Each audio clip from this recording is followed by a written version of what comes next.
Not really. Oh. Yeah, we're basically starting at the top. Everybody set? One, two. Give me a head with hair, long beautiful hair, shining, gleaming, steaming, flaxen, waxen. Give me down to there, hair, shoulder length or longer. Here, baby, there, mama, everywhere, daddy, daddy, hair.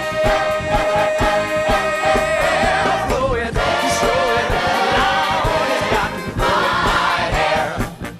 We're at the Legacy Studios and we're recording the cast recording for Hair 2009. It's so exciting. As you can tell, I'm like jumping out of my skin right now. It's exciting because I think the show has a really great sound and people are coming to the show for the music and the way the music's sounding. So I'm just thrilled that we're able to record it and people can take it away with them and have it at home. I was that kid growing up who owned every Cast album. Like I was 14 and literally had the entire Andrew Lloyd Webber catalog on double CDs at my house. And so now the fact that I'm going to be on one is wildly hilarious and humbling for me. It's hilarious. You know, we're very exhausted, but, you know, I'm like, then the mic comes on, you're like, whoa, you know. We find it. We definitely find it. College straight, a nigga, a black nigga, a Uncle Bunny, jigaboo, boo, gun in him, mow, mow. Uncle Tom and your mama, little black Sambo, cotton picking, swamp in a junk man, shoe shine boy, elevator operator, table cleaner, at horn and hard arts, slave food, zombie, your bangy lips, flat nose, tap, dancing, resident Harlem, and president of the United States of Love. Manchester, England, England, across the Atlantic Sea. And I'm a genius, genius.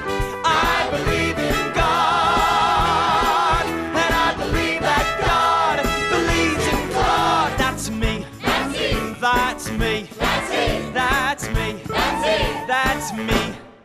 The thing about Hair is it's such a piece of spontaneity and performance, and we thought the way to record this is to make it like the show. We're starting from the top of the show with Aquarius and we're running down the tracks in order as if we were doing the show live here in the studio. We're standing in the middle of the recording studio, and this is where the band is all set up. This is a solo, where the solo booth is, so basically the soloist stands here and can see the conductor in here and the band, and then the producers and all of us sit in here, the control room. Usually we're in a really big room and everything's all around, but with this particular show and the way we want to record it, we have taken over 2 studios. We'll have about 4 people around each mic singing, and another room here where they're going to be singing, and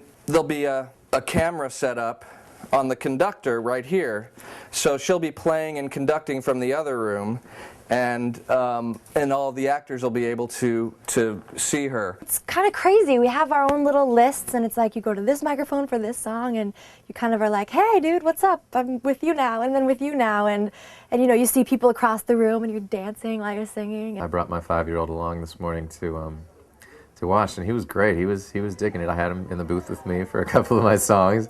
We had a deal that he couldn't make any noise, and he was super good. Sat there real quiet and just wiggled a little bit, but he enjoyed it a lot. This is my doom, my humiliation. October, not June, and it's summer vacation. Such a disgrace. How can I face the nation? Why should this pain bring me such strange debilation? Escalator going down, going down, going down. Everybody going down, going down, going down.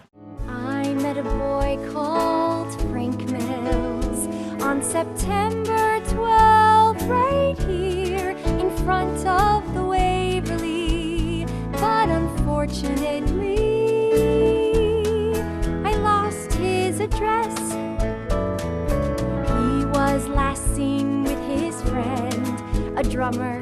He resembles George Harrison of the Beatles. but he wears his hair tied in a small bow at the back. I think the music is phenomenal. You know, what I've always felt about Hair and why I love it is the music goes beyond the theater.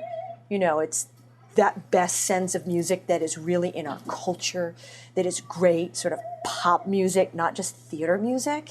So I think the audience it reaches is just bigger than the theater. It was the last album that had songs come from the Broadway recording and go to the pop charts and go to the top 40. I mean, Aquarius and Let the Sun Shine and Good Morning Starshine are songs that a whole generation was raised on. I think it's nostalgic for some, and I think that it's got good rhythm, it's got a good vibe to it, a good feel, and people respond to that with music. It's not the songs just per se, it's the whole thing. It's the mentality of the show, and I think a little bit the times, you know, what we're in. It seems to register. When the moon is in the 7th house and Jupiter aligns with Mars, then peace will guide the planets and love will steer the stars. This is the dawning of the age of Aquarius, the age of Aquarius. Especially people who care about strangers, who care about evil and social injustice. Do you only care about the bleeding crowd? How about a needing friend? I need a friend. I mean, in the way that I might bond with the stuff that I grew up with, just the pop tunes, this was the pop tunes of their time. And because of the times being turbulent in the 60s, I think there's that emotional connection. And, you know, while my emotional connection to a song might be, oh, I had a crush on Becky in the 8th grade, theirs is like, oh, that was right after Martin Luther King was assassinated, you know, when the world was just turning upside down. So I think it was the soundtrack to their kind of rite of passage. I think a lot of the songs, in a weird way, are kind of spiritual for people. I think Aquarius, people really feel connected to the music. I think they feel connected to the vibe and the spirit of the musical, you know. And then there's songs that take Shakespeare and put it to music, you know. And so I think the words and the passion behind it just naturally moves people. That's why people feel so connected. And people want to have fun. White boys are so groovy. White boys are so tough. Every time they need me, just can't get enough. Hey, white boys are so pretty. White boys are so sweet. White boys drive me crazy, drive me indiscreet. The message of the music is truth and power, and every night at the Al Hirschfeld, like, you feel that. You feel, I mean, when people get up on that stage and they're losing their minds and making drum circles on the stage at the end of the dance call, you know, the dance party, and just people don't want to leave. It's an awesome feeling. I got crazy ways, daughter. I got $1 million charms, cousin. I got headaches and toothaches and bad times too, like you and you. I got my hair, I got my head, I got my brains, I got my ears, I got my eyes, I got my nose, I got my mouth, I got my teeth, I got my tongue, I got my chin, I got my neck, I got my tits, I got my heart, I got my soul, I got my back, I got my ass. Well, you know, it's just so high energy, and everyone's on stage the whole time, and it's really an ensemble piece, which I love about it. It's such a beautiful thing to have everyone have their moment to shine. So, you know, we're giving you a lot of energy the whole time. So it's really special that way. It's an unusual show to have on Broadway right now. The older generations are actually introducing their teenage children or grandchildren to the show.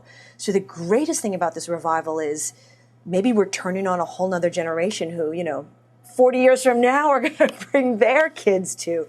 I'm just so happy that this opportunity is furthering the life of the show. That makes me really happy. I just feel like you're going to feel the show. You're going to feel what it feels like. And Shikaboom is, you know, Ghostlight and Shikaboom, they're as good as it gets for theater recordings, and they know how to capture that thing that happens in the theater. And we're lucky that they're doing this for us and with us, you know. I think it's going to be a kick-ass record. Let the sun shine. Let it in.